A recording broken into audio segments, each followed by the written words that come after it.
जय श्री राम। राम नाम का जप निरंतर कैसे जपा जा सकता है? बंधुओं, राम नाम जप कई तरीके से होता है। वैसे तो मुख्य तो 4 ही प्रकार हैं। एक वाणी से होता है, एक उपांश से होता है, एक मन से होता है और एक प्राणों के द्वारा होता है। तो बंधुओं, राम नाम जप वास्तव में ही निरंतर होना चाहिए। लेकिन ये साधक पूछ रहे हैं कि कैसे राम नाम जप निरंतर जपा जा सकता है। बंधुओं, राम नाम इस संसार में सार है। जैसे दूध का सार घी है, मक्खन है, ऐसे ही राम नाम इस संसार का हर क्षेत्र में सार है। संतों ने यहाँ तक लिख दिया कि जर्रे जर्रे के अंदर झांकी भगवान की, किसी सूझ वाली आंख ने पहचान की। यानी कि जो ज्ञानी गुरुजन है वही उसका अनुभव करते हैं। जर्रे जर्रे के अंदर बता दिया। जर्रा कोई ऐसी वस्तु होती है, उससे सूक्ष्म कुछ होता नहीं है, उससे कुछ छोटा नहीं है। तो छोटी सी छोटी वस्तु के लिए भी वह परमात्मा उसके अंदर मौजूद होता है। उसकी जो प्रतिमा है वह छोटी छोटी जर्रे जर्रे के अंदर वह विद्यमान है। ऐसी कोई जगह ही नहीं है जिसके अंदर वह स्वयं नहीं है। लेकिन इसको ज्ञानी गुरु ही जानते हैं और वही उसकी अनुभूति करते हैं।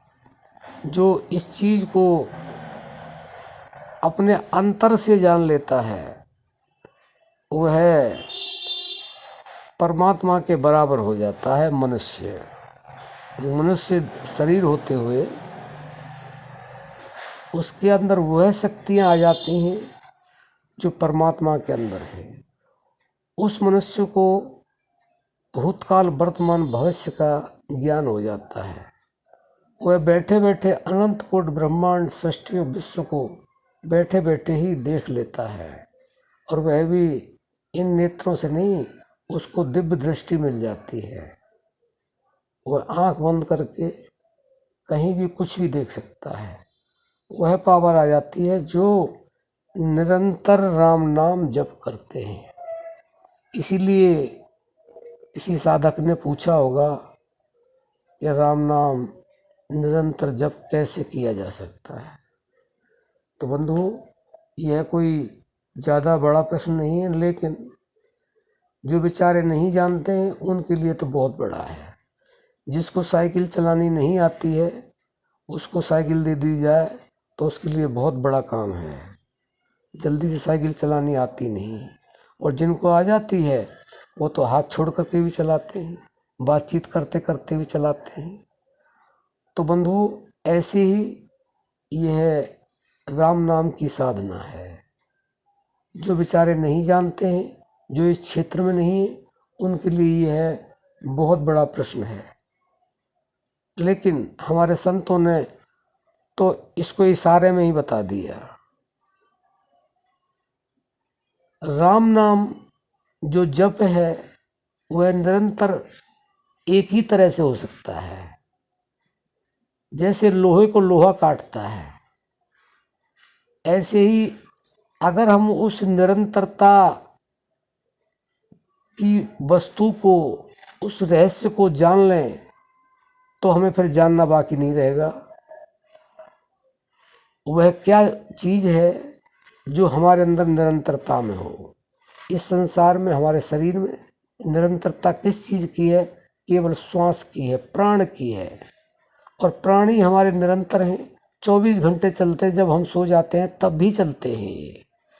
तो अगर हम प्राणों से और राम नाम जप करना सीख लें तो ये निरंतर हो जाएगा, फिर ये रुकेगा ही नहीं।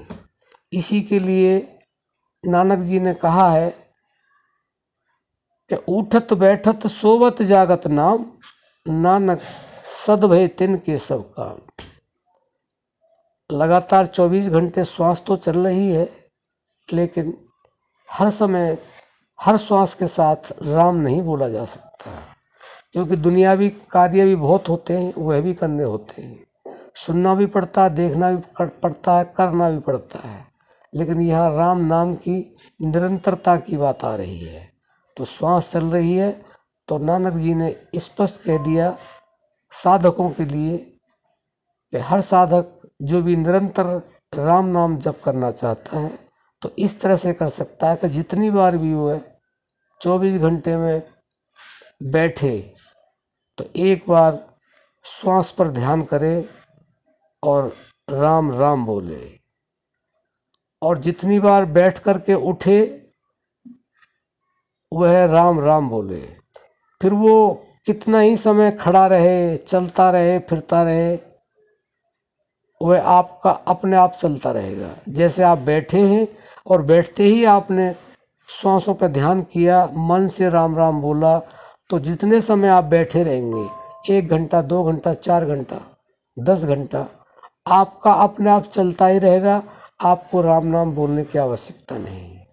ऐसे ही आप जब सोएंगे बिस्तर पर तो सोते समय आप राम नाम श्वास को देखें मन से और राम राम बोले। ऐसे ही आप जब सुबह बिस्तर से उठें तो उठते ही आप श्वासों को देखें, श्वास आई राम, श्वास गई राम। बस आप इन 4 समय का ध्यान करें और इसको अभ्यास बना लें और भूलें नहीं, तो आपका राम नाम निरंतर हो जाएगा। और इससे बढ़कर के, इससे अलग कोई साधन न था, न है और न होगा, क्योंकि निरंतरता केवल हमारे शरीर में श्वासों की है और किसी चीज़ की निरंतरता नहीं है। लगातार जब हम जीवन हमारा शुरू होता है, जब तक हमारी मृत्यु होती है, यही नाम, यही राम, यही श्वास लगातार चलती रहती है।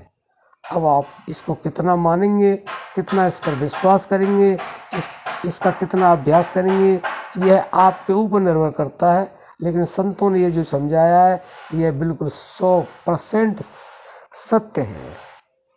अब हम अपनी वाणी को विराम देते हैं। जय श्री राम।